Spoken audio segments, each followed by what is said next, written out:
My name is Anoriell, and welcome to my channel. Here we do reactions, mostly on BL and GL content, and mostly from Asian countries.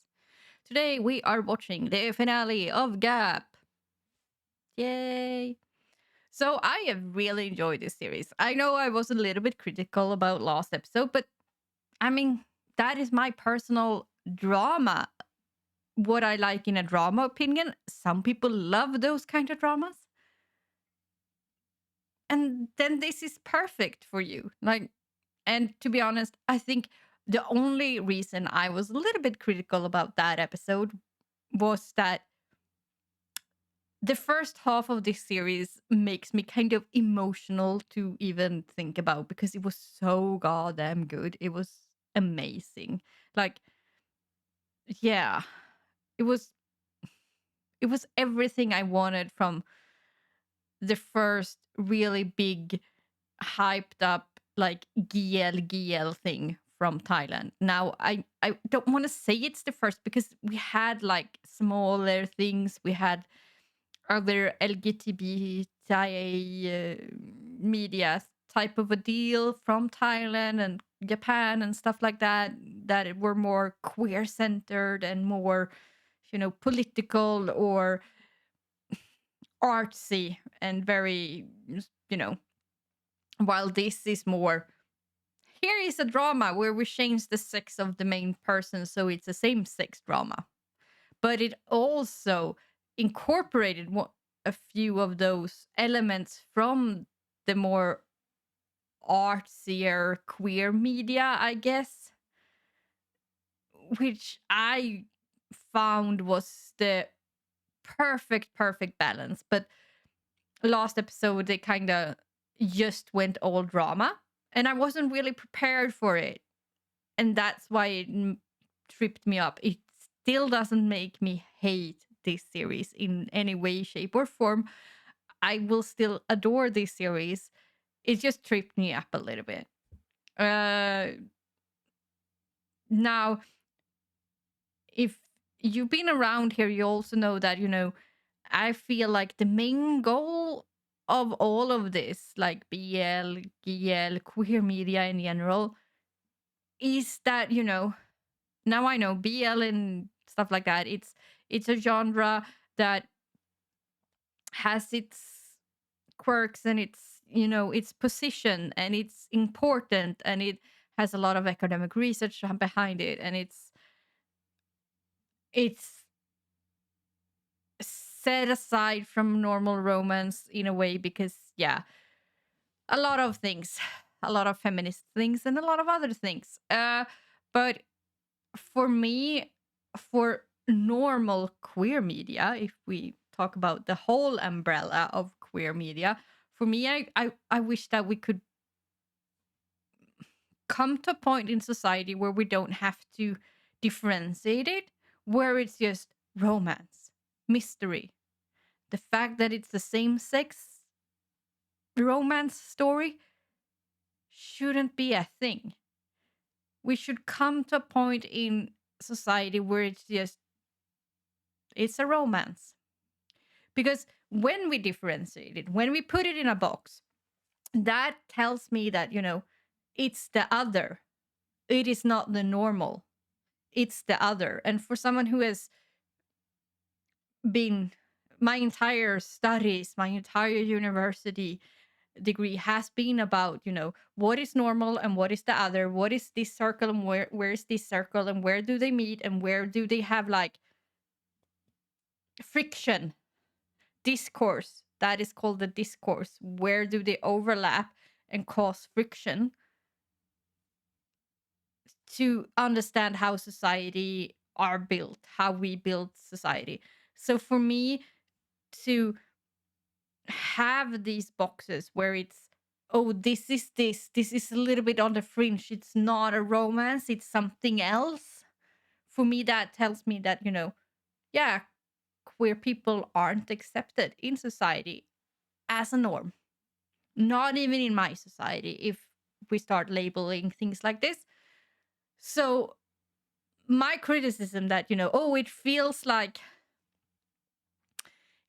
every other Chinese drama where they just change the sex of the main character from male to female is actually really high praise, because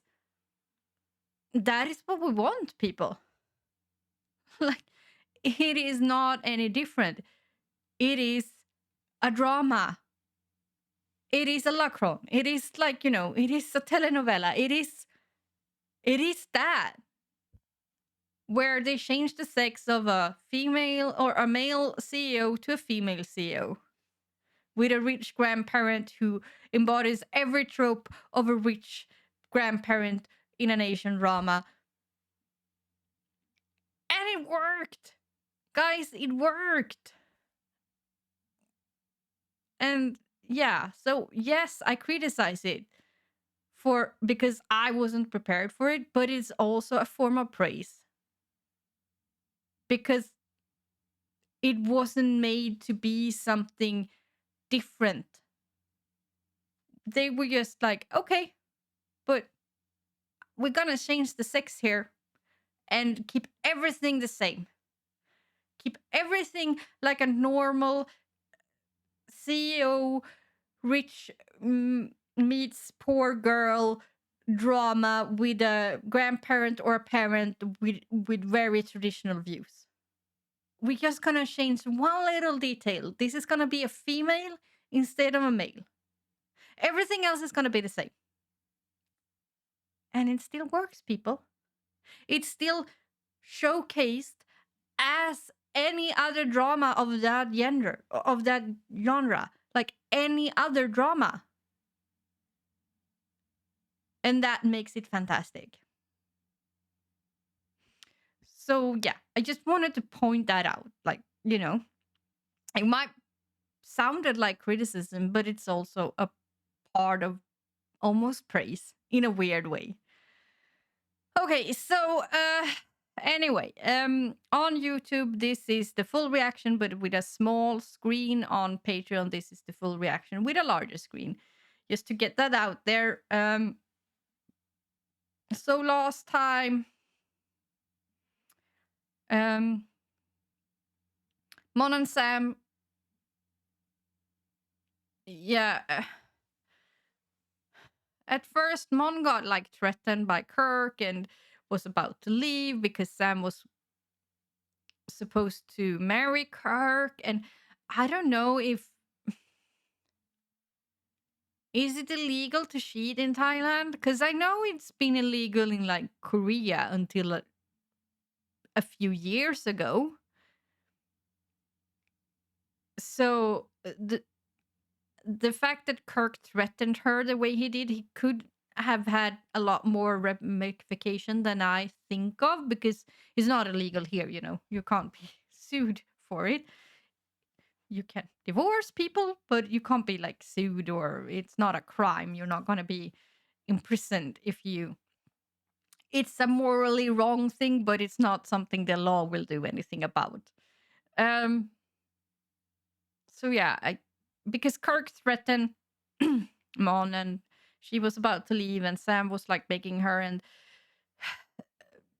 the sister got involved, and they decided that they would fight with the grandma to call off the wedding. And yeah, it ended up being a big fight, and Sam was like, she didn't know what to do, and Mon was crying, everybody was crying, and it was, yeah. So in the end, Sam took Mon and started to go away, leave. But grandma had like a heart problem or something. So I don't know if she's gonna be sick. I don't know if she's really sick.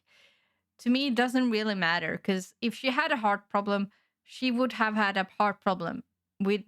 or without this fight. Yeah, the fight might have escalated things,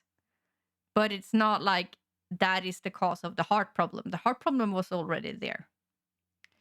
And to use that heart problem to trap Sam in an unhappy marriage is just not, yeah. No redemption for you, Grandma. No redemption for you if you do that. So I hope she doesn't, but I have a feeling she might. But yeah, let's dive in and see where we're heading. I will talk to you afterwards.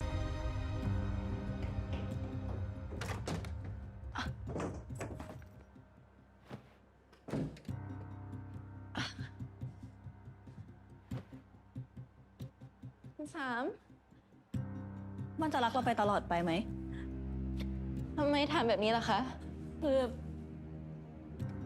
คุณย่าเลี้ยงเรามาตั้งแต่เด็กตั้งแต่เรายังจำความไม่ได้อะคือเราเคยพูดกับย่าว่าถ้าไม่มีย่าก็ไม่มีเราแต่วันนี้เราขัดใจย่าจนย่าจะไม่ไหวแล้วอะกับเรื่องความรักอะทำอะไรลงไปอะคือถ้าย่าเป็นอะไรขึ้นมาเราไม่รู้ว่าจะให้อภัยตัวเองยังไง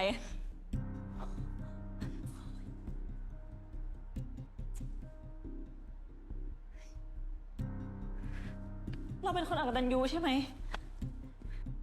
ก็แค่วันนี้ที่คุณสามเดินออกมาไม่ได้แปลว่าคุณสามเลือกทิ้งหม่อมย่านะคะให้เวลากับตัวเองสักหน่อยและเดี๋ยวเราค่อยกลับไปหาหม่อมย่ากันนะคะไม่ได้เรากลับไปไม่ได้คือถ้าเรากลับไปความลับของเราก็ไม่รู้จะเป็นยังไงถ้าเรารักกันมากพอเราก็จะผ่านไปได้ม่อนคือถ้าเรากลับไปเราไม่มีทางผ่านไปได้แน่นอนเรากลัวว่าถ้าเรารู้สึกผิดแล้วเราจะมันไม่ได้ม่อนความรักเราไปต่อไม่ได้แน่ๆอ่ะคุณสามต้องใจเย็นๆนะ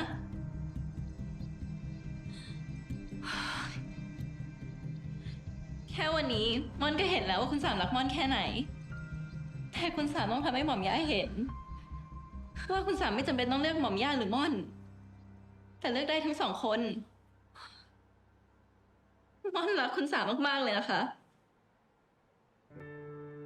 ไหม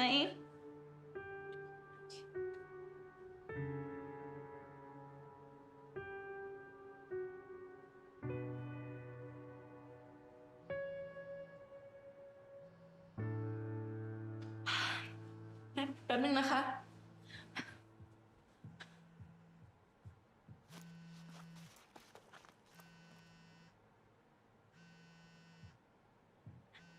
คุณสามคุณเกิดโทรมาค่ะสงสัยจะติดต่อคุณสามไม่ได้ก็เลยโทรมาหาม่อนให้รับไหมคะเราไม่รู้แล้วม่อนคือเราตัดสินใจอะไรไม่ถูกแล้วตอนเนี้ยถ้าเป็นหม่อมย่าคุณสามก็จะได้ขอโทษไงคะรับเถอะนะคะงั้นเดี๋ยวม่อนรับเองค่ะ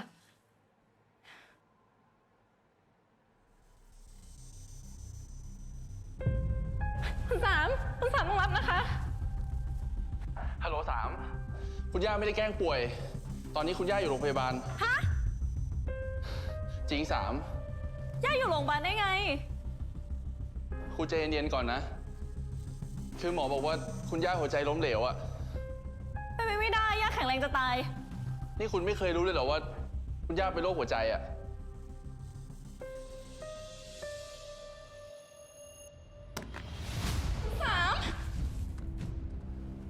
สามฮัลโหลสาม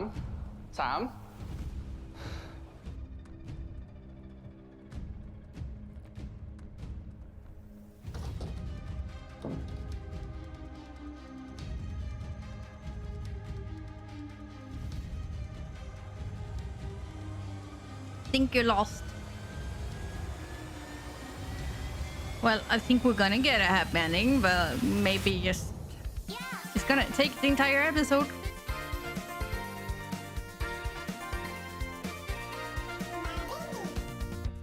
ไม่เคยคิดว่าฉันจะเป็นแบบนี้ เป็นคนที่คลั่งรักใครขึ้นมา แต่เป็นเธอที่ทำให้ทุกเวลาที่เดินช้ากลับหมุนเร็วกว่าเดิมโอ้เธอคุณความสดใสมาวิ่งในใจฉันละโบยบินอยู่ข้างในนี้ทุกเวลา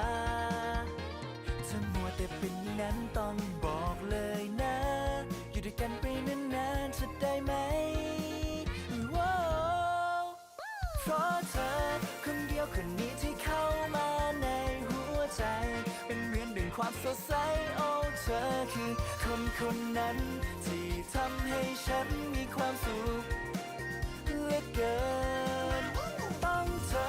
คนเดียวคนนี้ที่ทำให้คืนและวันของฉันเป็นดังความฝันที่เป็นจริง You're my all and everything คือทุกสิ่งSo please marry me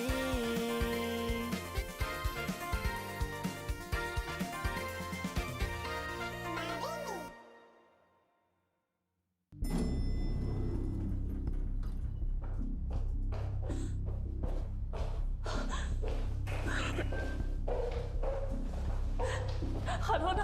หม่อมหลวงอรพันธ์เป็นไงบ้างคะ ใจเย็นนะครับ ทางแพทย์กับเรากำลังทำการรักษาอยู่นะครับ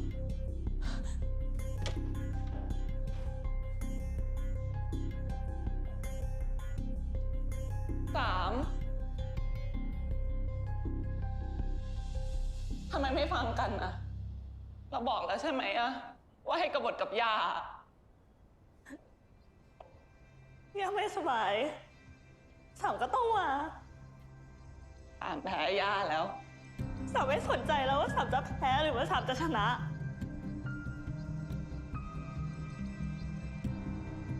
สามอ่อนแอ ใช่สามอ่อนแอคนอื่นก็ไม่ต่างกัน ถึงได้มานั่งอยู่ตรงเนี้ย เราแค่มาดูให้แน่ใจเฉยๆว่ายาตายจริงหรือเปล่า โกหกที่คนหนึ่งยิ้มเมื่อกี้แล้วว่าคนหนึ่งกำลังเครียด ตัวจำเรื่องนี้ได้ด้วยเหรอ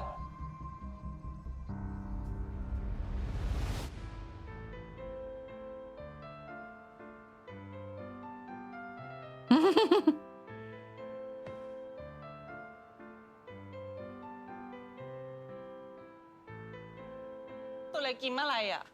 ก็ยิ้มที่คุณหนึ่งยิ้มไงคะสามดีใจนะคะ ที่คุณหนึ่งมีความสุขเวลาเล่นเปียโน คุณหนึ่งไม่ได้มีความสุขหรอก ถ้าไม่มีความสุขแล้วจะยิ้มทำไมคะ เราพยายามฝืนยิ้มตั้งหากนี่คือการหลอกร่างกายตัวเองด้วยรอยยิ้มนะ ถ้าเมื่อไหร่ที่เรายิ้มหรือว่าหัวเราะมากกว่าปกติ แสดงว่าเรากำลังเครียดมาก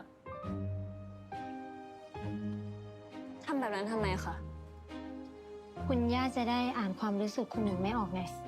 คุณหนึ่งเบื่อจะตายที่ต้องทำตามคุณย่าทุกอย่าง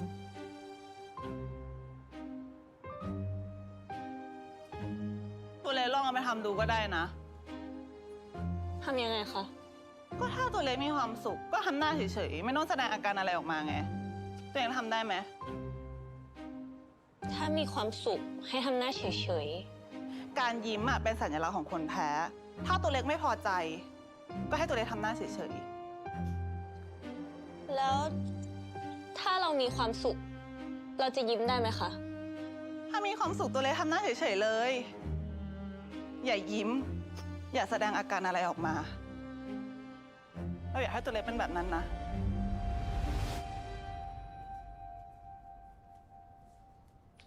ถ้าตัวเลิกย่าแล้วอะอย่าลืมกลับไปบอกเลิกกับมอนด้วยนะ Mm-hmm. เขาจะได้มีความสุขในแบบของเขา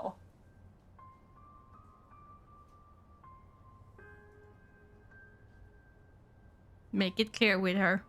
Don't try and หม่อมย่าของพวกคุณ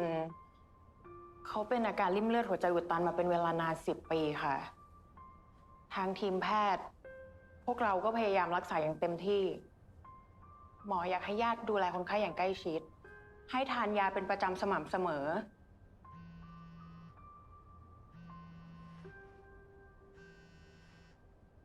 แล้วที่สำคัญห้ามทำอะไรให้คนไข้ไม่สบายใจเด็ดขาด เพราะว่ามันอาจจะทำให้คนไข้อาการทรุดลงค่ะ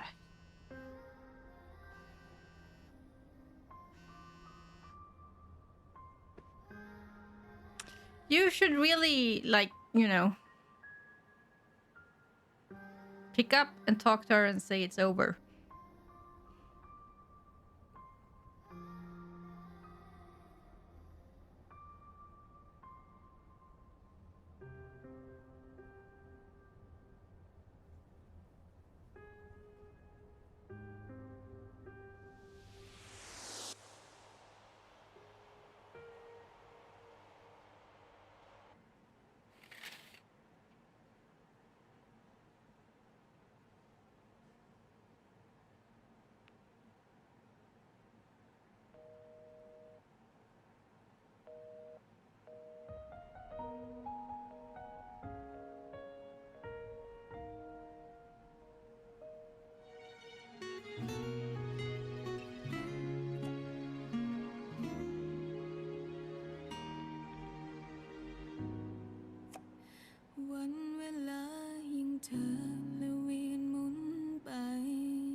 That's not really fair to her, you know?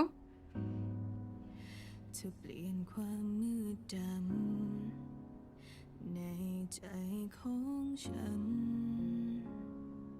คนนี้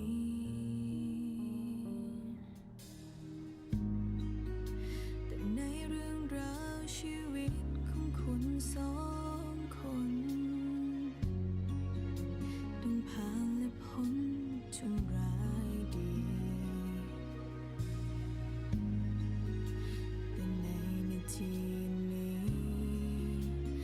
อยู่ข้างฉันที่เรื่อยไปโปรดจับมือฉันนานๆให้นานกว่านี้หมดทั้งใจที่ฉันนั้นมีก็มีแต่เธอรู้ไหม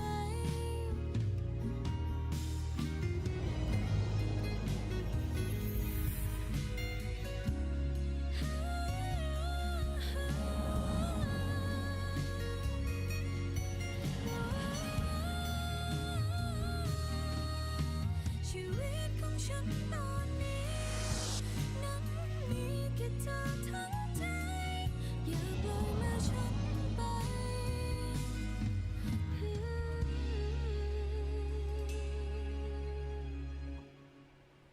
อย่าจบกันอย่าง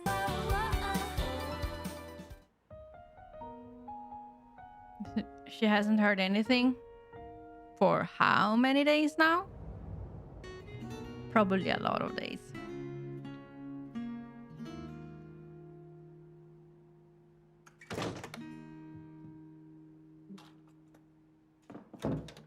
เฮ้ยม่อน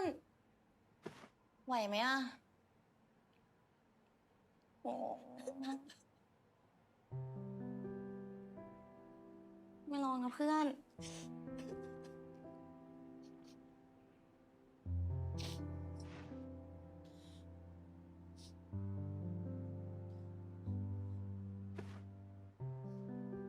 ต้องทำใจให้ได้ ไม่เป็นไรนะเว้ยม่อน ยังไงแกก็มีฉันเสมอนะเว้ย ไม่ลองนะ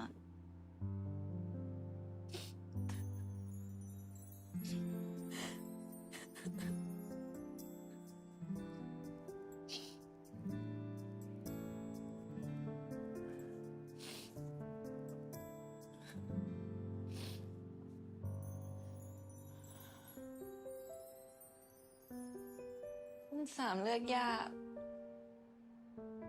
มันคือสิ่งที่ถูกแล้ว ฉันก็คิดไว้แล้วแหละ ว่าฉันกับคุณสามแตกต่างกันเกินไป ไม่มีทางเป็นไปได้หรอก สักวันก็ต้องเลิกกัน โอ้ยม่อนไม่ลองดิ The worst part is that she Yeah, hasn't no, even told you ฉั that. นก็อยาก She จะร้อง just ไห้ตามเลย disappeared. นะเว้ย ไม่ลองนะม่อน แต่พอวันนี้มาถึง มันทำใจยากมากเลย ฉันคิดถึงคุณสาม ฉันเข้าใจ ไม่ลองนะแก้ว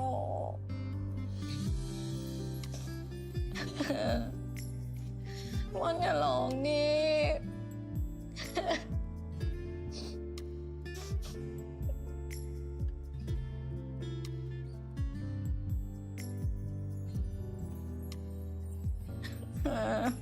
ม่อนอย่าลองนะ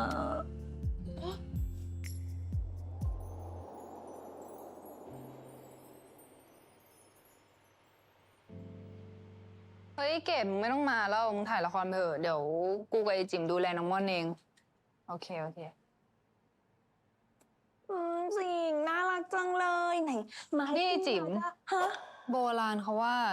ตอนมึงท้องอ่ะ จ้องอะไรนานๆอ่ะลูกมึงคลอดออกมาจะหน้าเหมือนนั่นเว้ย อุ้ยจริงเหรอหุยงั้นแสดงว่าลูกกูก็จะหน้าเหมือนหมาสิอุ้ยหน้าเหมือนหมา เดี๋ยวนะอีตี้ ฮะ นี่มึงจะบอกว่าลูกกูจะหน้าเหมือนหมาเหรอ เอ้ากูเห็นมึงชมน้องไม่หยุดเลยอ่ะ ก็จริง จะได้บุญหมาโอ้ยอีบ้าอีหันหน้ามาเร็วหันหน้ามาเร็วมอนมาให้พี่กอดหน่อยอุ้ยเดี๋ยวหลานพี่ตกใจกอดกันเบาๆแล้วกันเนาะไม่เป็นไรนะมานั่งก่อนนั่งก่อน โอ้ยม่อนโอเคปะเนี่ยนั่งก่อนนั่งก่อนนั่งก่อน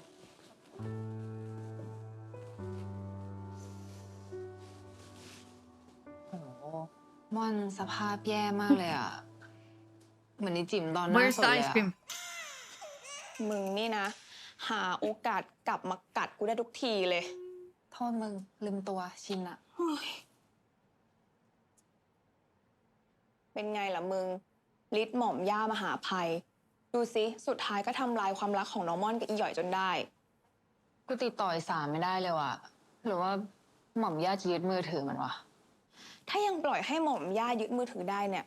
ก็ไม่ต้องทำมาหากินอะไรแล้วปะ แหมมึงแต่หม่อมย่าก็มองไอ้สามมันเป็นเด็กมาตลอดป่ะไม่งั้นจะเข้ามายุ่งวุ่นวายขนาดนี้ทำไมอะ เอาจริงอ่ะ กูก็อยากให้น้องม่อนได้เจออีหย่อยนะ จะได้เคลียร์กันไปเลย ไม่ใช่ปล่อยให้มันคาราคาซังแบบเนี้ย เห็นแล้วกูก็แบบ เฮ้ยมึง แต่ว่าถึงกูอ่ะจะติดต่ออีหย่อยไม่ได้ แต่ว่ากูติดต่อเกิกได้แล้วนะ อ้าวเหรอ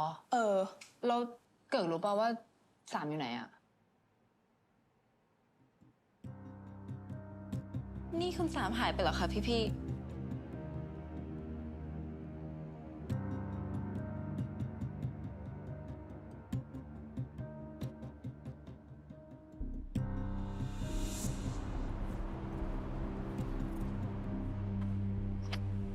มันดีที่สุดแล้วเว้ยมึง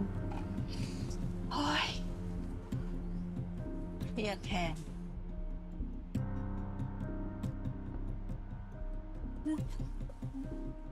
นั่งก่อน สวัสดีค่ะพี่ สวัสดีจ้ะ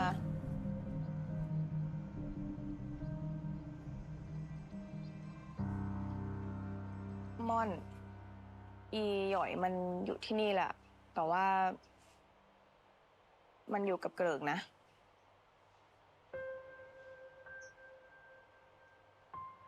ม่อน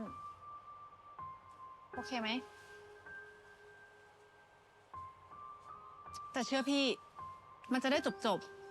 พี่คะแต่หนูว่า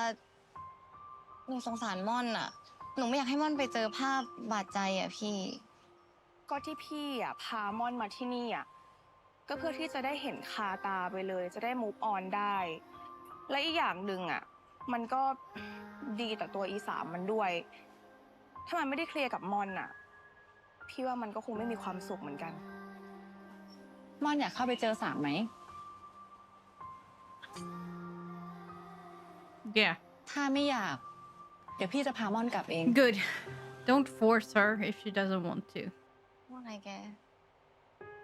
It has to be her Fine, choice. มันจะได้ไม่ต้องค้างคาม่อน I จะได้ think มูฟ it's ออน pretty ได้ด้วย settled. เชื่อพี่นะ I didn't, I don't think I would have had to. But we're all different. But I think it's pretty settled. ม่อนขอตัวไปเข้าห้องน้ำก่อนนะคะพี่ๆ เดี๋ยวม่อนมา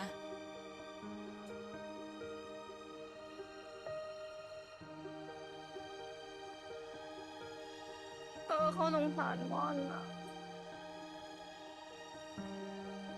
1 2 3เจ้าสาวยิ้มหน่อยครับ ยิ้มหน่อยสิสาม อันนี้เจ้าบ่าวลองเอามือซ้ายกอด โอบเลยนะครับ ใช่ครับ โอเคครับ โอเคครับ1 2 3โอเคโอเคครับได้ครับผม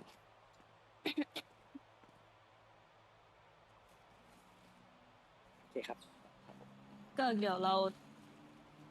ขอตัวไปเข้าห้องน้ อืม ำฟังนะ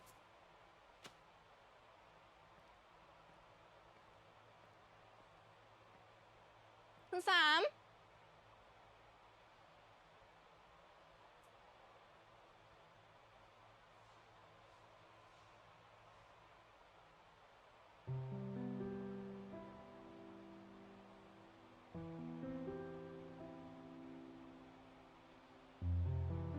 สามสบายดีนะคะ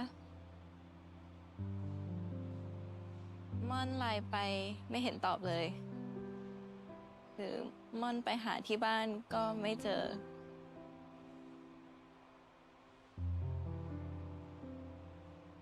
คุณสามใส่ชุดแบบนี้แล้วสวยมากเลยนะคะ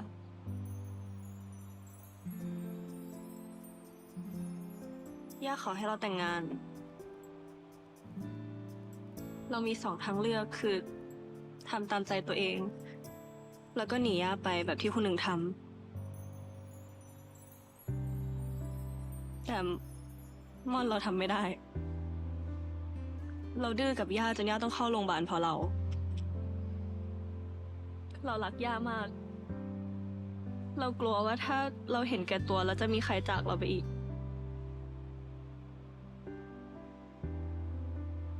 ม่อนเข้าใจค่ะไม่ตัวไม่เข้าใจหรอก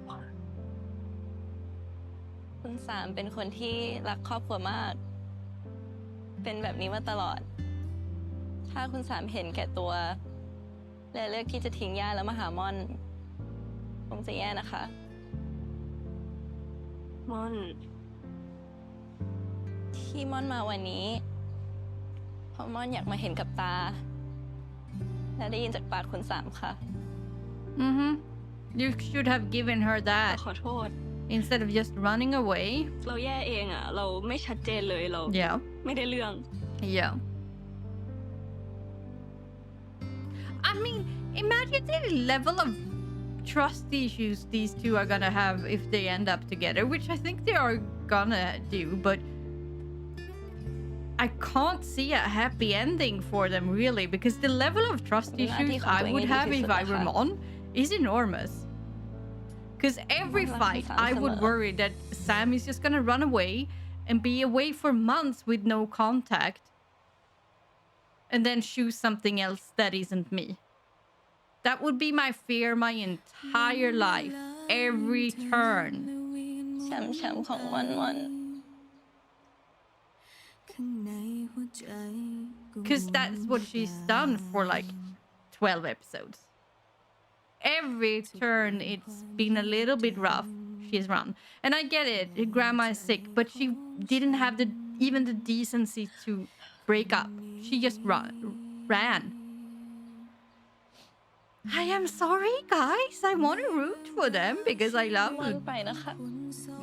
this girl, but the amount of trust issues that these two are gonna have for the rest of their life. Enormous. เราเลิกกันแล้วใช่ไหม Yeah. It does. คิดซะว่าเป็นการเริ่มต้นใหม่ของชีวิตคุณสามนะคะ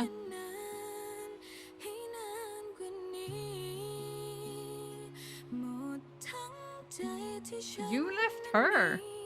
Even if you didn't have the decency to actually break up with her, you left her. And it's not the first time.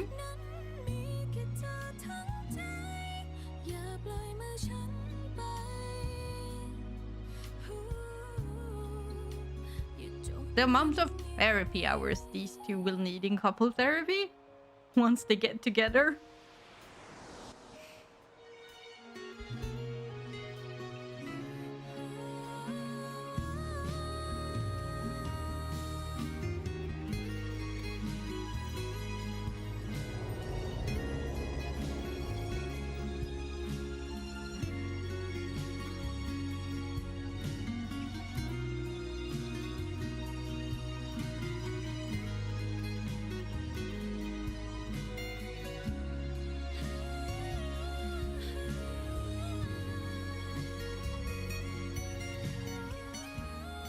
ม่อน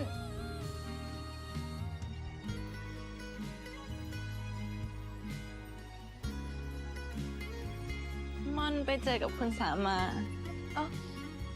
แล้วอีสามมันว่าไงบ้างอะม่อน Not much.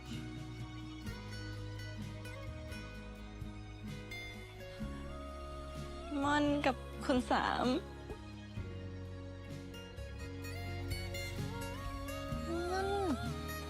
ใจเย็นๆไม่ต้องร้องไอ้ม่อนโอเคไหมวะ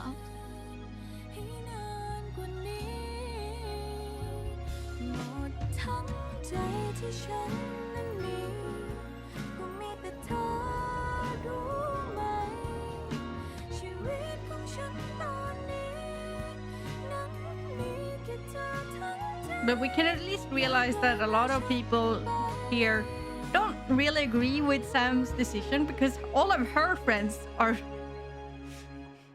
now Mon's friends. They're comforting her, not Sam.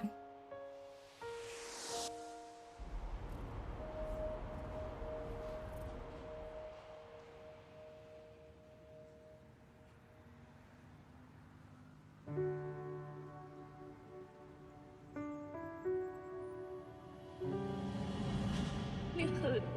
เราเลิกกันแล้วใช่ไหม คิดซะว่าเป็นการเริ่มต้นใหม่ของชีวิตคุณสามนะคะ คุณสามไม่มาหรอกม่อน ใช่ เพราะว่าอีกไม่ถึงเดือนอ่ะ มันก็จะแต่งงานกับเกริกแล้วมึงที่กูพูดเนี่ย เพื่อให้ม่อนตัดใจไงมึง ม่อนคิดว่าม่อน move on เถอะ เปิดใจ แล้วก็หาความสุขใส่ตัวเองได้ It's แล้ว been 2 months. It could take a year. Give her some ขอบคุณ space. พี่ๆมากเลยนะคะ ที่เป็นห่วงม่อน แต่ม่อนรักคุณสามมาก ม่อนคงตัดใจหรือเปิดใจให้ใครไม่ได้ Maybe not. Give it some time. พี่คะม่อนมีเรื่องจะบอก คือม่อนตัดสินใจจะไปทำงานต่อที่อังกฤษ เฮ้ย จริงเหรอม่อน พี่ดีใจด้วยนะ พี่ขอให้ม่อนได้งานนะ ม่อนจะได้ move on แล้วก็มีชีวิตใหม่สักที แต่พี่คะม่อนขออย่างหนึ่งได้ไหมคะ อย่าบอกคุณสามนะคะ คือม่อนกลัวคุณสามเป็นห่วงค่ะ จ้ะ งั้นเดี๋ยวม่อนไปหายูกิก่อนนะคะ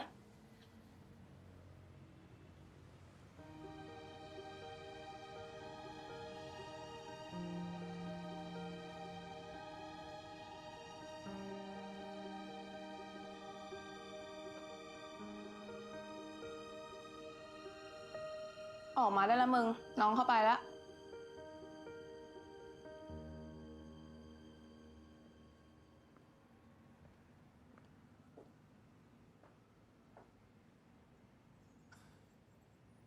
อีสาม กูถามมึงจริง ๆ เลยนะ นี่มึงไม่คิดจะออกมาให้ม่อนเจอหน่อยเหรอ ใจร้ายไปปะวะ อันนี้กูจะบอกอะไรให้นะ ว่าม่อนอาจจะไป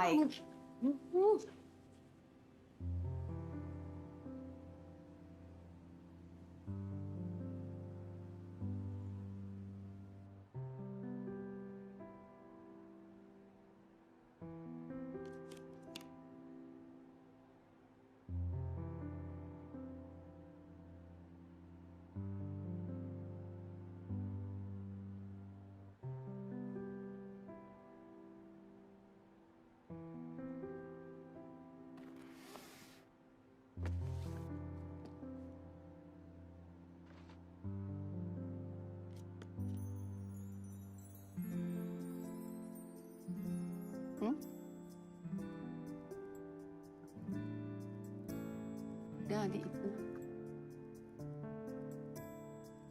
อย่างนี้ก็ดีนะสามว่าไงลูกสามย่าถามว่าอย่างนี้ดีไหมชอบไหมค่ะ She doesn't have a real opinion at all.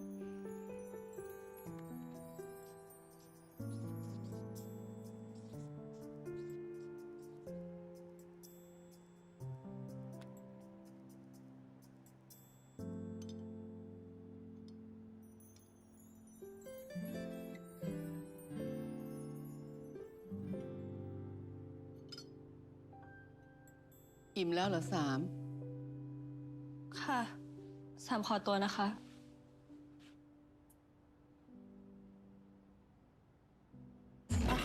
สาม ไม่เป็นไรค่ะ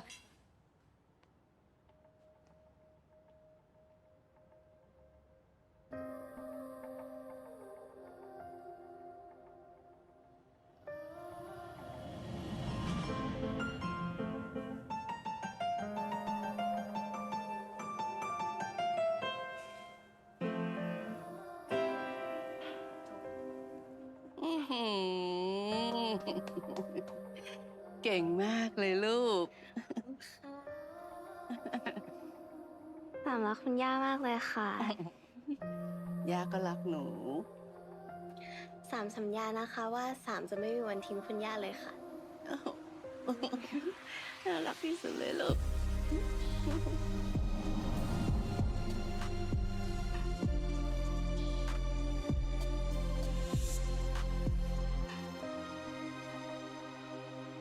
Yeah, she's depressed.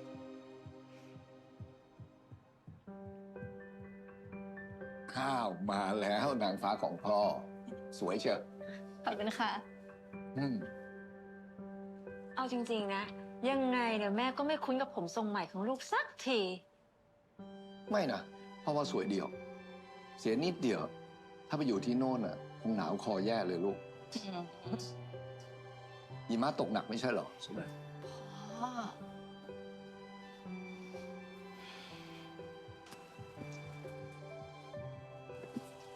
นี่ครับ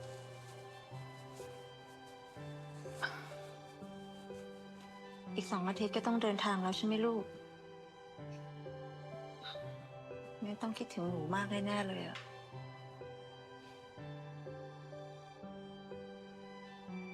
ม่อนสัญญานะคะ ม่อนจะโทรหาตลอดเลย เอาจริงนะลูก แม่ไม่อยากให้หนูเดินทางไกล แล้วก็ห่างจากพ่อจากแม่ไปเลยอะ โอ้คุณจะต้องไปห่วงอะไรลูกแล้ว ยังไงซะพ่อม่อนที่อยู่ทางโน้นเนี่ยเขาก็ต้องดูแลม่อนอย่างดีอยู่แล้วล่ะ ใครจะมาดูแลลูกได้ดีเท่าเราเหรอคะ เอ้าม่อนน่ะเป็นลูกเขาเหมือนกันนะ He has a point though. But yeah. เอาเถอะ แม่เคารพในการตัดสินใจของลูกนะ ถ้าลูกอยากทำอะไรอ่ะ แม่ก็พร้อมที่จะสนับสนุน ขอบคุณนะคะ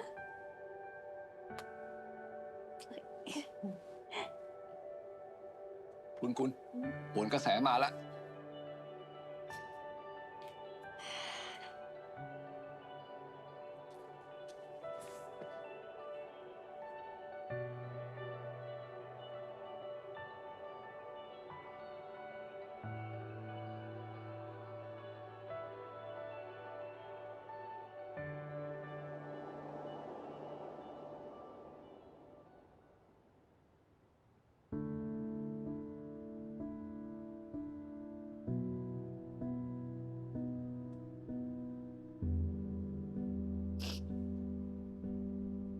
3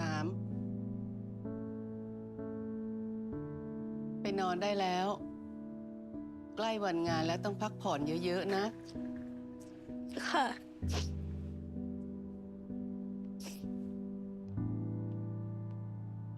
เดี๋ยวก่อน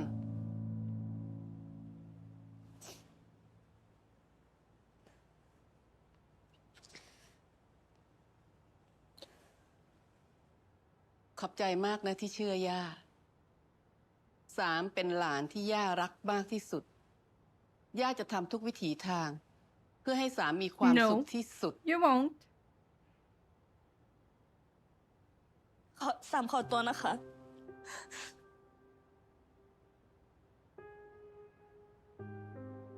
And she's ending up resenting you.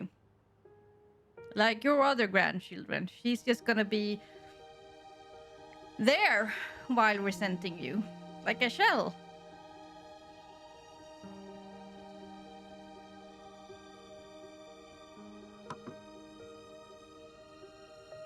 But I mean, you haven't learned your lesson, so even if you learn it now, it's gonna feel hollow because one of your grandchildren even died trying to get away from you. ค่อยๆนั่งนะคะค่อยๆนั่ง โอ้ยระวัง thank you จ้ะ น้องนี่กี่เดือนแล้ว อีจิ๋มฮะ กูมีคำถามว่ามึงมาทำไมเนี่ยเกะกะ โอ้ยอีทอม ก็น้องม่อนจะไปต่างประเทศทั้งทีกูก็ต้องมาส่งปะวะ สงสารลูกมึงอ่ะท้องก็แก่ ไม่ต้องสงสารลูกกูค่ะ ลูกกูก็อยากมา โอ้ยมัน มันอยู่ที่นู่นต้องดูแลตัวเองดีๆเข้าใจไหมลูก สวัสดีค่ะ สวัสดีค่ะ สวัสดีค่ะ สวัสดีค่ะ สวัสดีค่ะ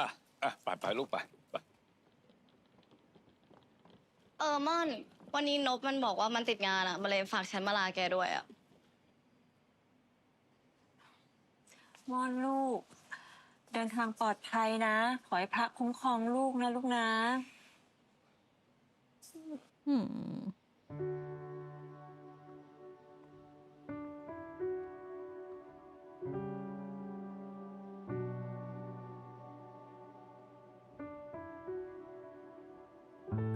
แล้ว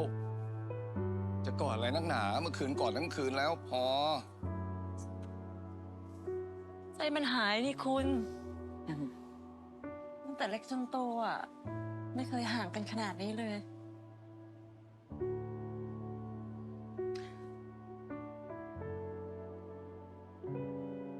อีกแล้วพอแล้ว น่ารักนะ เดี๋ยวสายคุยกับเพื่อนเลยลูก ขอบคุณพี่ๆมากเลยนะคะ ที่รักและเอ็นดูม่อนมา วันนี้ยังอุตส่าห์ไปส่งม่อนที่สนามบินอีก ขอบคุณมากเลยนะคะ พี่จิมขอโทษแล้วว่ามึงไก่จิ๋มมานี่ขอโทษขอโทษพี่ขอโทษนะจ๊ะยูกิไม่ได้ตั้งใจนะ หนูโอเค ฉันต้องเศร้าแน่เลยแกไม่อยู่หรอ นี่มอน ถ้าอยากตอบแทนพี่เนี่ย เอาไว้เดี๋ยวพี่จะฝากซื้อของจากที่นู่นแล้วกัน แล้วก็ส่งมาให้พี่ด้วยนะ โชคดีนะม่อน ไว้ว่างๆเมาในไลน์กลุ่มพวกเราได้นะ พวกพี่พร้อม ได้ค่ะ คุณพ่อคุณแม่ไม่ต้องเป็นห่วงนะคะ เดี๋ยวพวกหนูเนี่ยไปส่งม่อนถึงสนามบินแน่นอนค่ะ จ้าขอบใจนะ ค่ะ ทุกคนยูกิเอากล้องมาด้วยเรามาถ่ายรูปรวมกันดีกว่าไหมคะมาเร็วมาดีเลย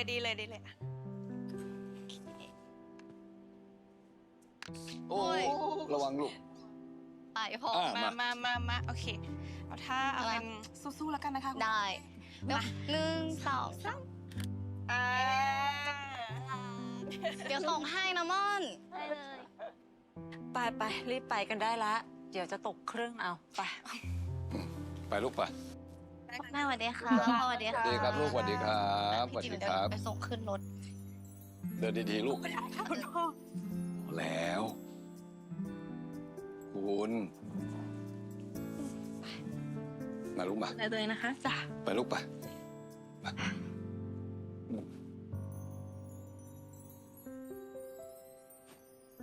เจอกันนะคะพ่อ บ๊ายบาย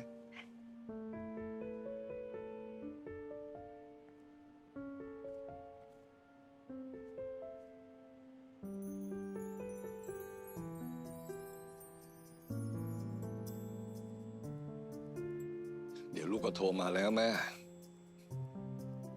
เดี๋ยวก็ถึงนะ ใจดีไว้ลูก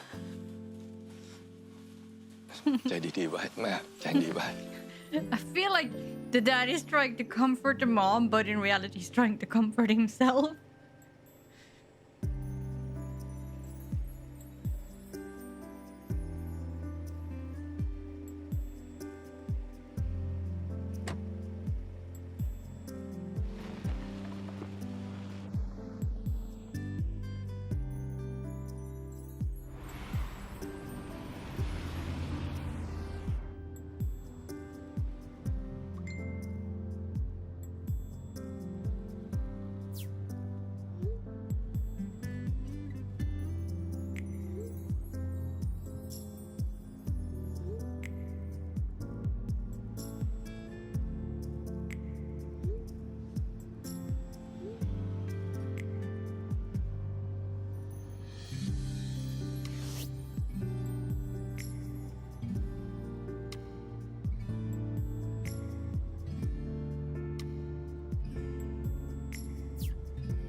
าเรียกสามมามีอะไรหรือเปล่าคะ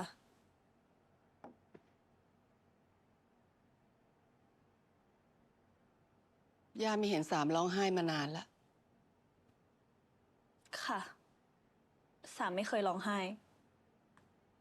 เวลาที่สามอารมณ์ไม่ดี สามจะเอาแต่ยิ้ม หลายอาทิตย์มาเนี่ย สามยิ้มตลอดเวลา ย่ารู้ว่าสามไม่มีความสุข แต่ย่าทำเป็นไม่เห็น เพราะว่าย่าคิดว่าสามจะผ่านมันไปได้ แต่ไม่เลย สามเศร้าทุกวันจนย่ากลัว กลัวว่าสามจะทิ้งย่าไปอีกคนหนึ่ง สามรักษาสัญญามาตลอด ตอนนี้ก็ยังทำอยู่ แต่มันทำให้สามต้องทรมานย่าไม่อยากเห็นสามต้องเสียใจ Well สามรู้ไหมว่าเวลาย่าเห็นสามกินไม่ได้นอนไม่หลับย่าไม่มีความสุขเลย ถ้าการแต่งงานครั้งเนี้ยมันทำให้ย่าต้องเสียสาม Well, she's trying to tell you a gazillion ที่ times. ย่าเสียคุณสองย่าคงทนไม่ได้ Now you compare it. Well, I guess that's good that you had a revelation or something. หม่อมย่าครับ เกลิก ผมมีเรื่องจะคุยกับหม่อมย่าหน่อยครับ I hope Kirk is telling ผม him. อยากให้คุณย่าทบทวนเรื่องงาน Yeah. แต่งระหว่างผมกับสามอีกหนึ่งครั้ง I can't do it because she's so unhappy. I don't want a wife that is like ผม just รัก gonna สาม be มาก a นะครับคุณ shell. ย่า แต่คุณย่าก็น่าจะรู้ดีว่าความสุขของสามอ่ะมันไม่ใช่การอยู่กับผม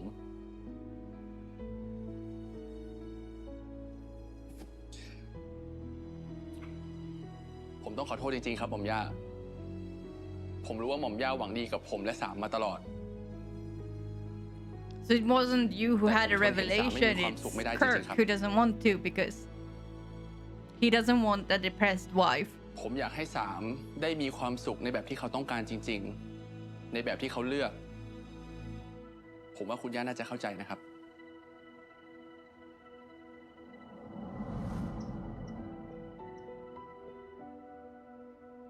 ย่าหมายความว่าอะไรคะ เกลิกก็มาคุยกับย่า บอกให้ย่าคิดทบทวนเรื่องแต่งงานใหม่อีกครั้งหนึ่ง เขาบอกว่าเขายอมทำทุกอย่าง เพื่อให้สามีความสุข แต่ย่าสิ ย่ากลับเห็นแก่ตัว ไม่เคยนึกถึงจิตใจสามเลย True.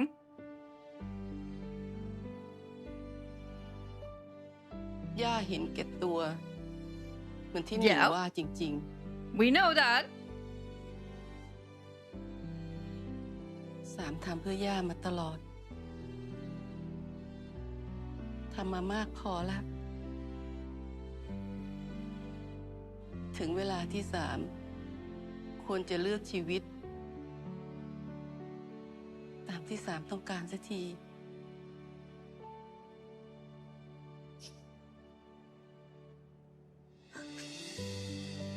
ย่าคะขอบคุณนะคะ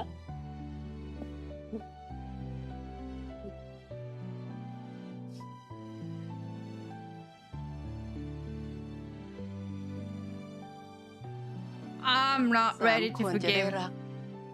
คนที่สาม Sorry. เลือกสักทีแล้ว แต่ทำตัวให้ดีๆนะ I would still resent อย่า her ทำอะไรประเจิดประเจ้อ for all the years ต้อง of วางตัวเข้าใจ abuse. ไหมลูก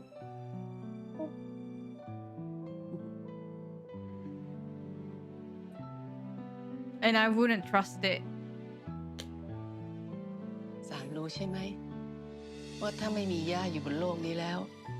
สามก็จะทำอะไรได้ Yeah, that's what I've been telling. Just wait her โดย out. ไม่มีย่ามาบังคับหรือดุว่าอีกเลย ย่าทำดีที่สุดเท่านี้แล้วลูก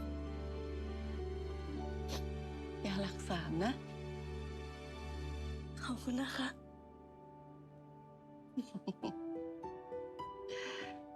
แต่อย่ากลับไปยิ้มแบบนั้นอีกนะย่ากลัว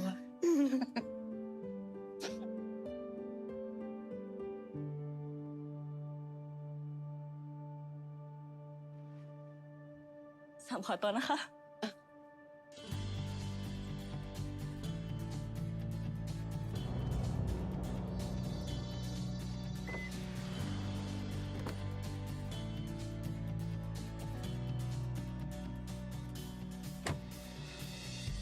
คุณเดินเพนพาเราไปหาม่อนที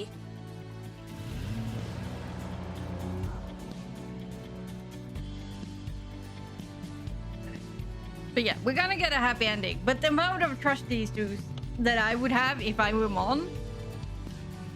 would be ginormous. I don't think I would like be able to get together. Well, I probably would because you know I would be so happy.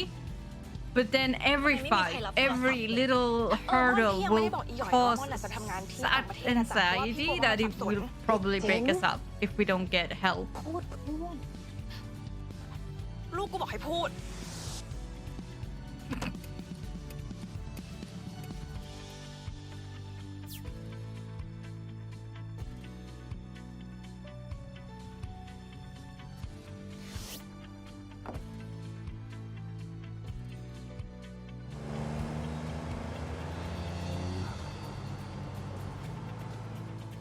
วันงานแต่งฝากความยินดีกับคุณเกิดกับคุณสามด้วยนะคะ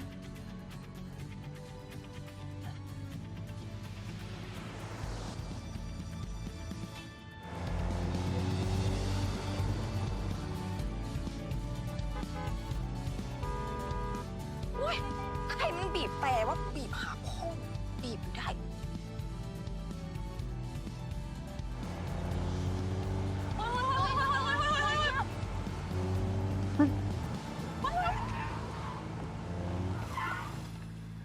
อีตี้คำกูจะแตกอยู่แล้วเนี่ย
เราไม่ไปอังกฤษแล้วได้ไหม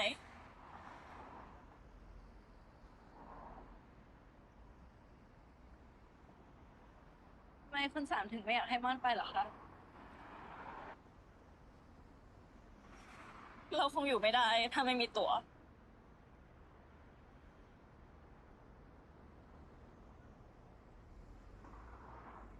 ไม่ได้หรอกค่ะ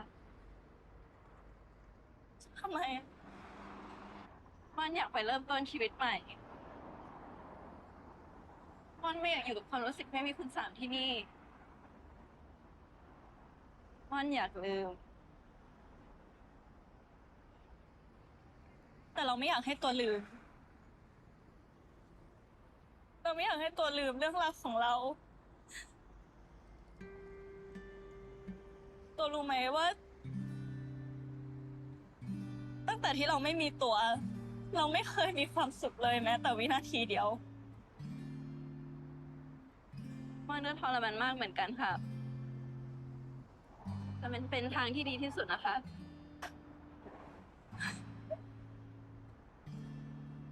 เราคิดถึงตัวนะคิดถึง ม่อนก็คิดถึงคุณสามเสมอคนดีของม่อน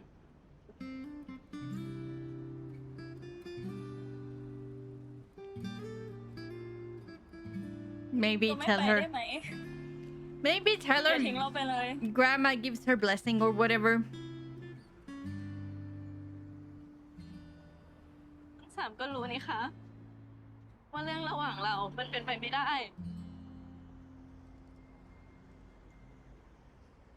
สามกำลังจะแต่งงานนะคะตัวฟังเรานะ เรื่องระหว่างเรากับเกิดการแต่งงานจะไม่เกิดขึ้นเพราะคุณย่าเข้าใจเราแล้ว คุณย่าอยากให้เรารักกับคนที่เราเลือก แล้วก็อยากจะใช้ชีวิตอยู่ด้วยจริงๆแล้วคนที่เราเลือก เป็นคนเดียวมาเสมอเลย ก็คือตัวสาม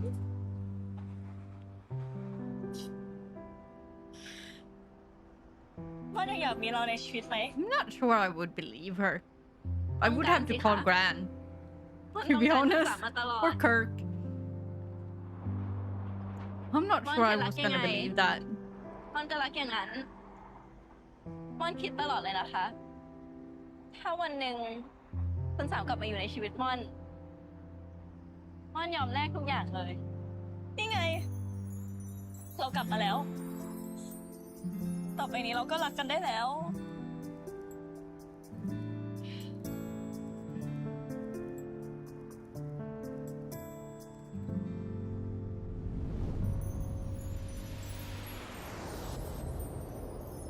วันนี้ไม่ใช่ฝัน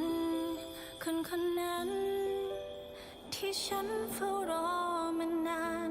อยู่ที่ตรงนี้ คือคนนี้ คนที่ไม่ไกลไม่ไกลอยากที่จะรู้ว่าเธอเข้ามาเปลี่ยนฉันคนนี้ใช่ไหมช่วยกระซิบให้มั่นใจกับฉันที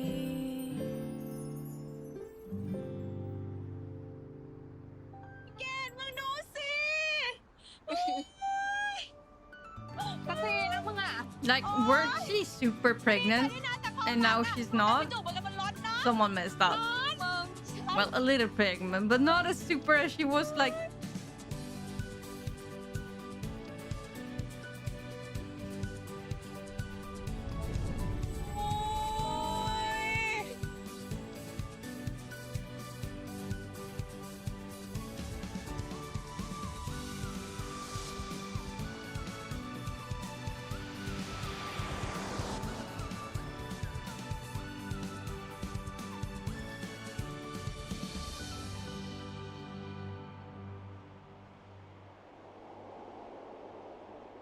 Three more months.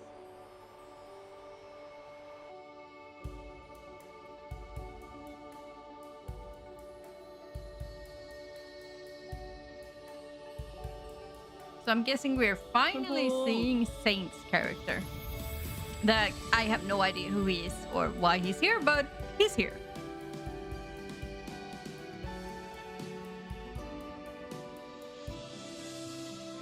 กระเช้าผลไม้ครับคุณป้า พอทุกคนรู้ว่าหม่อมป้าป่วยเนี่ย ทุกคนก็เป็นห่วงมากเลยนะครับ ขอบคุณคุณภูมิมากค่ะ แล้วก็ฝากขอบคุณคุณชายกับคุณหญิง แล้วก็ทุกคนที่นั่นด้วยนะคะ ตอนเนี้ยป้าเนี่ยอาการดีขึ้นมาก สุขภาพแข็งแรงจนเดินได้เป็นกิโลเลยค่ะ เยี่ยมเลยครับ เดี๋ยวผมจะเรียนท่านให้นะครับ ค่ะ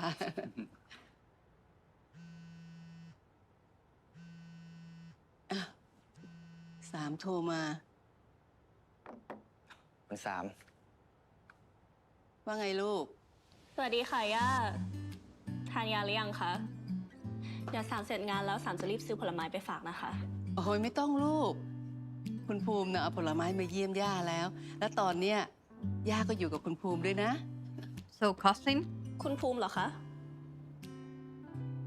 Guessing? คุณภูมิกลับจากสวิตเซอร์แลนด์แล้วเหรอคะ พี่กลับมาสักพักหนึ่งแล้ว คุณสามเป็นยังไงบ้าง สบายดีไหม สวัสดีค่ะ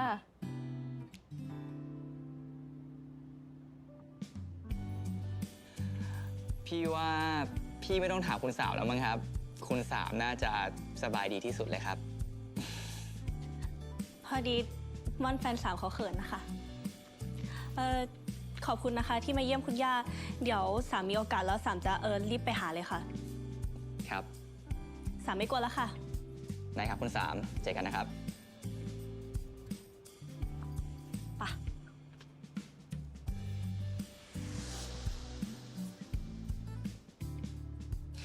คุณป้าน่าชื่นชมมากเลยนะครับ ที่อนุญาตให้คุณสามเนี่ยคบกับแฟน เรื่องแบบนี้หลายคนยังไม่เข้าใจครับ อันที่จริง ป้าก็ยังไม่ค่อยเข้าใจเท่าไหร่หรอกค่ะ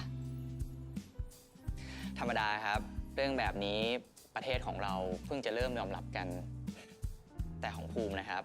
เพื่อนๆของภูมิเนี่ยที่ต่างประเทศตอนที่ภูมิไปใช้ชีวิตด้วยเนี่ยก็คบกันเป็นแฟนกันหลายคนเลยนะครับ อีกอย่างเนี่ยบางคนเนี่ยถึงกับขั้นแต่งงานกันเลยนะครับ เหรอคะ ใช่ครับ ที่นู่นเนี่ยไม่แบ่งแยกเรื่องเพศแล้วครับ ทุกคนเปิดใจกว้างมากครับ แล้วความสัมพันธ์แบบนี้ Why shouldn't it? มันจะยั่งยืนเหรอคะ อยู่ที่คนสองคนครับ ถ้าคนสองคนรักกัน คนสองคนเข้าใจกัน ก็จะแก่ไปด้วยกันครับ มันก็เหมือนความรักของชายหญิงปกตินี่แหละครับ ความรักเนี่ยจะทำให้คนสองคน There are no ผ่านอุ guarantees, ปสรรคไปด้วยกันได้ people. No matter what เฉพาะ gender. เรื่องเพศสภาพครับ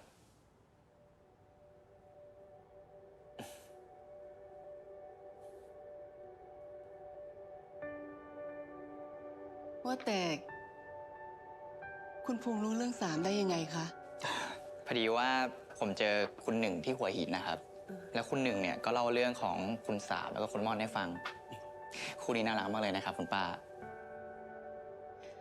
แล้วการที่สามเปิดตัวว่าคบกับผู้หญิงเนี่ย มันไม่แปลกเหรอคะ ไม่หรอกครับ แต่อาจจะเป็นเพราะว่าผมไม่ได้โฟกัสเรื่องเพศนะครับ ก็แหม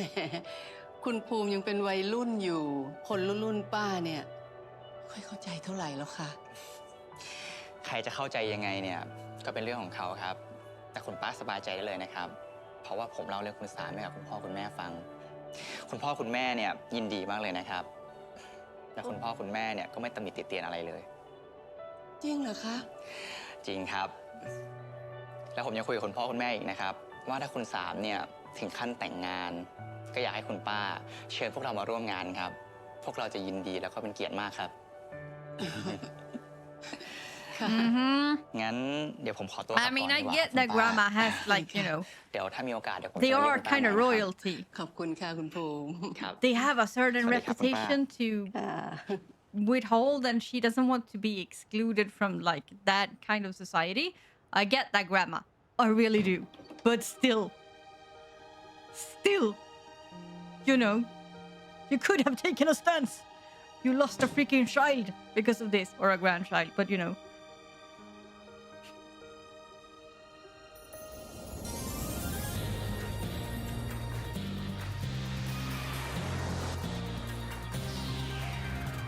But yeah, I guess grandma is paying for the wedding.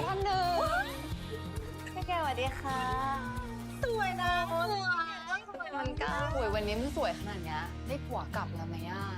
พูดจาดีเลิศ เอาลงทะเบียนเหรอลง I mean, are those two? Can we get their story?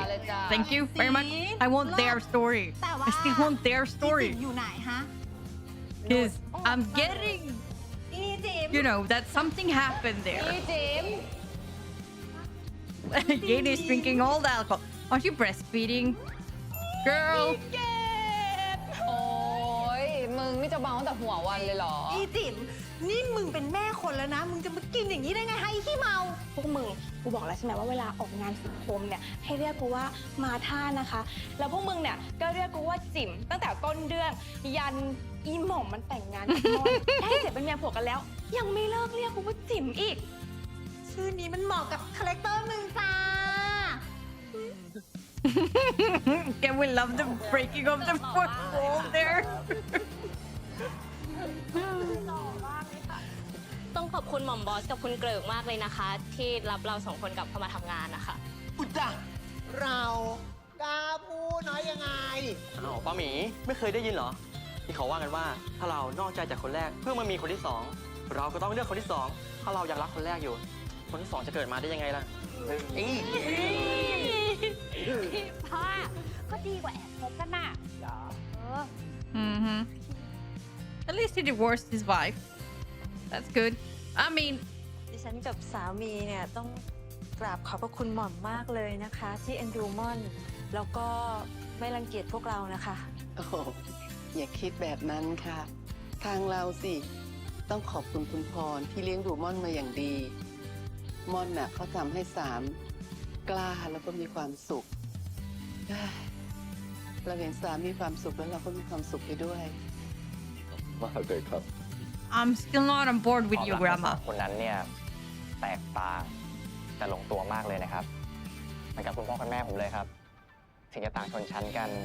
แต่ก็เข้ากันได้ดีครับ Have you talked to your other grandchild? Have you asked for her forgiveness? เรียนเชิญครับ เช่นครับ Have you crawled? ประเดิม Still not on board. ครับ Thank you. สวัสดีค่ะคุณภูมิ แต่งตัวสวยเชียว คุณย่าก็เหมือนกันค่ะหนึ่งว่าคุณย่านั่งก่อนดีกว่าค่ะ I'm guessing you might have, but you know. สบายดีนะครับ สบายดีค่ะคุณภูมินะคะ สบายดีครับ ไม่เจอนานเลยนะคะ ใช่ครับ แล้วคุณย่าล่ะคะสบายดีไหม ส คะ บายดีลูก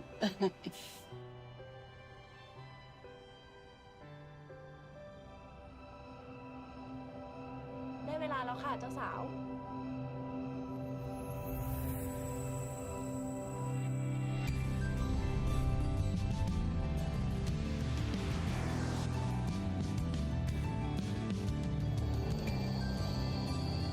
She's wearing pink. I was certain that Mon would wear pink, but yeah, Mon's side were wearing white and Sam's side were wearing pink. And Sam is the monochromic one, wearing black and white and grays. And now she's wearing pink. Well, Sam is the monochromic one. Mon is the pink one. And now they switch. That's pretty cute.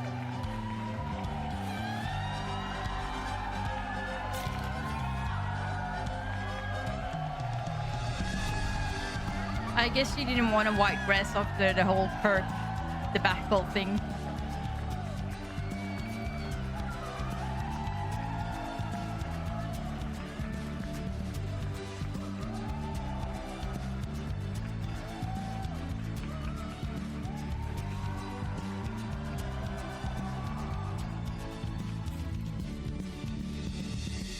ค่ะก็ขอบคุณทุกคนมากๆนะคะ ที่มาร่วมงานพวกเราในวันนี้ค่ะ ขอบคุณหม่อมย่ามากๆเลยค่ะ ที่เข้าใจแล้วก็เห็นถึงความจริงใจของสามรักม่อน กว่าจะมาถึงจุดนี้ได้ พวกเราผ่านอะไรกันมาเยอะมากๆเลยค่ะ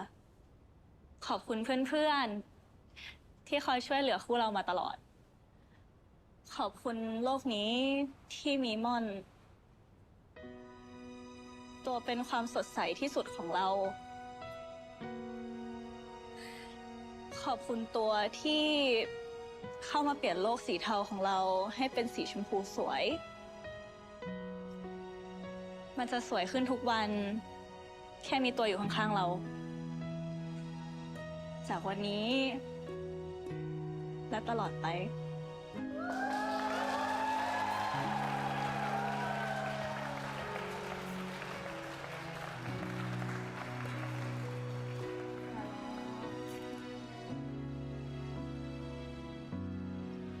ขอบคุณคุณสามากๆเลยนะคะ ที่เคยเป็นทั้งไอดอลแล้วก็แรงบันดาลใจของม่อนตั้งแต่เด็ก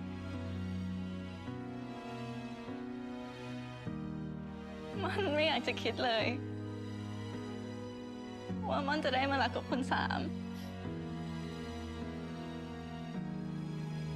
ช่องว่างระหว่างเรา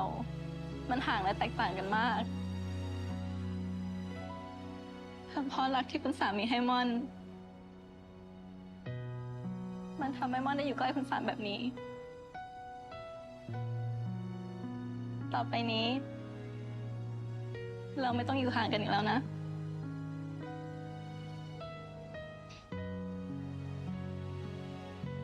ม่อนสัญญา ว่าจะรักและดูแลคุณสามตลอดไป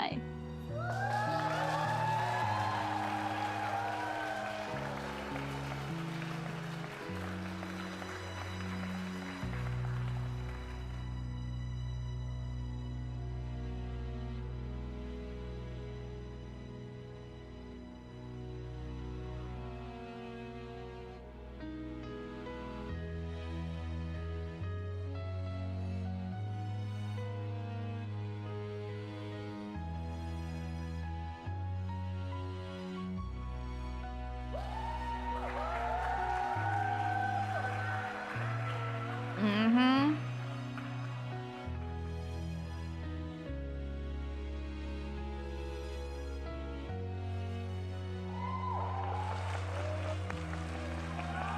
You should have invited the two from the hotel too. I haven't seen them, but I mean, could be actor conflict or something, but.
He's not a lady, but yeah, who cares?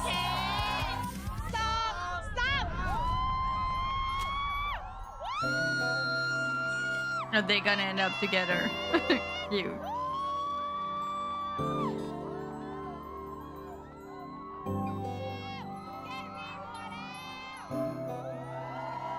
เราได้ความรักของเรากลับคืนมาแล้ว จากนี้โลกของเราจะไม่หม่นหมองอีกต่อไป เพราะมีสีชมพูหวานสดใสเข้ามาเติมสีสันให้ชีวิตเรา จากที่เคยชอบแต่สีเทาๆไม่เคยชอบสีชมพูมันทำให้เรารู้ว่าสีชมพูก็ไม่ได้แย่ I'd still wonder. Okay, so that was the finale of Gap. And yeah, as I said, I like this show. Still not on board with Grandma. I feel like a lot of people will be like, oh, she got her redemption arc. We didn't see her like apologizing to the older sibling. She should have gone to like, you know, the graveside of the dead sibling and like apologized on her knees, people. That was like, I'm glad you woke up, but you know, I would not have just, I would have resented her. I would have realized that she wanted to work on it, but I would still resent her. I would not just be like, oh my God, everything is forgiven. Everybody's super happy. Oh God, no. But it's a drama. I get it. It's a drama and the happy ending and all of that. It's the same with Sam and Mon. Like, yes, super nice wedding. Cool. A lot of good points there at the end. A little bit on the nose, but you know, it's the first real GL that has some kind of promotion in a BL kind of esque thingy. So we need a bit on the nose, people. It needs to be like that for a while, but the amount of trust issues I would have if I were Mon, getting married in 3 months is not, yeah. Like, I would not have done that. I would have gone to therapy and see where we ended up 5 years later. If we could start building something that was remotely trustworthy. Because let's face it, every time they get into a hurdle or something, Mon is gonna be shit scared that Sam is just gonna disappear, not break up with her, just don't tell her anything, just disappear. Because that is what she has been doing every time they get into a fight.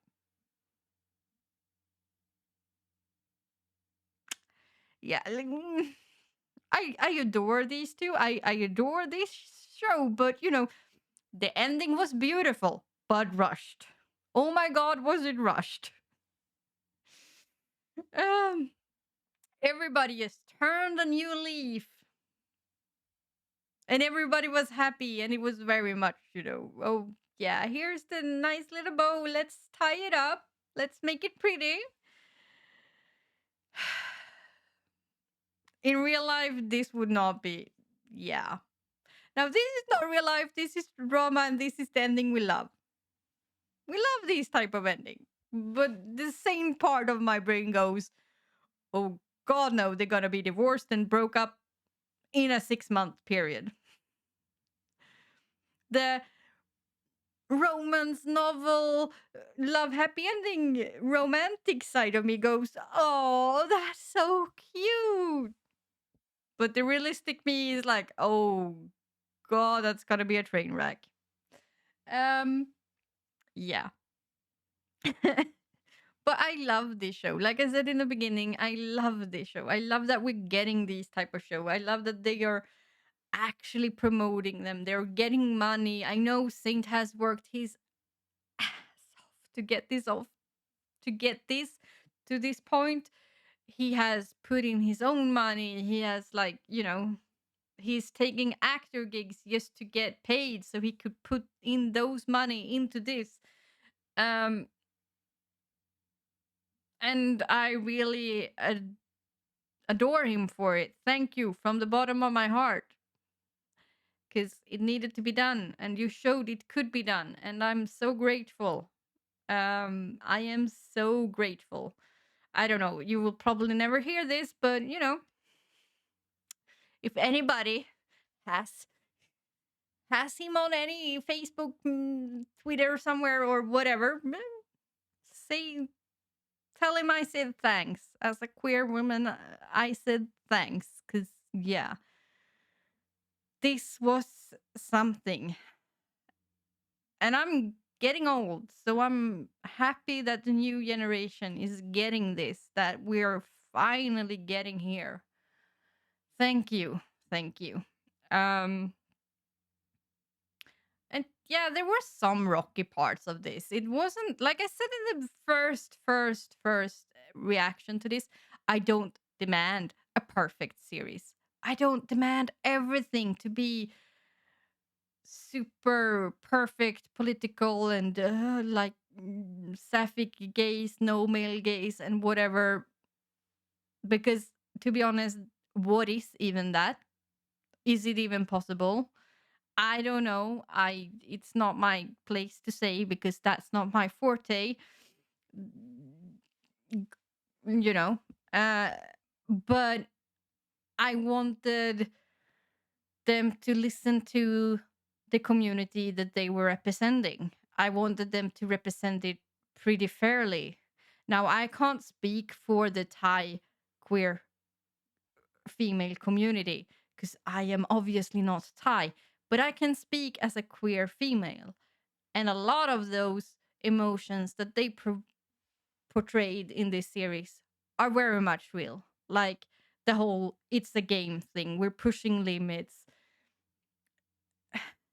A lot of those things are very real experiences for a lot of queer females. Exploring, not idolizing, not wanting to, like, we make every excuse in the book for it to not be a crush, because being a that's just, we're friends. It's my idol. It's this is normal. It's just a game. Like all of it. And they represented it beautifully. And I feel like they really listened. They talked to people with experiences that they were portraying and they listened to it. And that was all I asked. And they delivered on that. So no matter what, even if it had some fault with one of the pool scenes where I felt like, that might be like, that's, yeah. A lot of other things were very, very, very, very, very well done. So I like, you can't find a perfect series. You will never find a perfect series that doesn't have one scene that you don't like. There will always be a little something somewhere, especially if it's 12 episodes like this, an hour and 10 minutes each episode. Of course there will, but this was darn near close in my eyes. And for a first attempt, I would have expected a lot more rocky things, but it's pretty solid. It's pretty solid, and it's been a joy. I'm gonna miss it. Now, as I said, like, the ending could have used some work, but it's a perfectly fine drama ending. Who needs realistic things anyway? We're not here for realism, people. We're here for glitter and glamour and rainbows and butterflies, right? And that's what we got.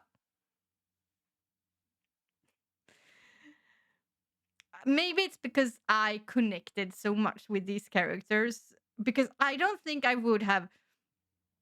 even, like, if this was a BL, I think I would have been a lot more accepted with this kind of ending. I would be like, okay, well, they ended up together. Hooray! Everybody's happy. And here I'm like, but that's not realistic. But I think that is because I am projecting myself into this in another way than I would in a BL, which makes me think of, well, that's not realistic. But but yeah, we got butterflies and rainbows and everything, glitter, and everything was cute. So who am I to complain? F realism. But yeah, that was it. I hope you stick around. We do a lot of things. There are some other GLs coming up, hopefully soon, from other companies. We will watch those as well. So yeah, but that was it. I will talk to you next time. Bye.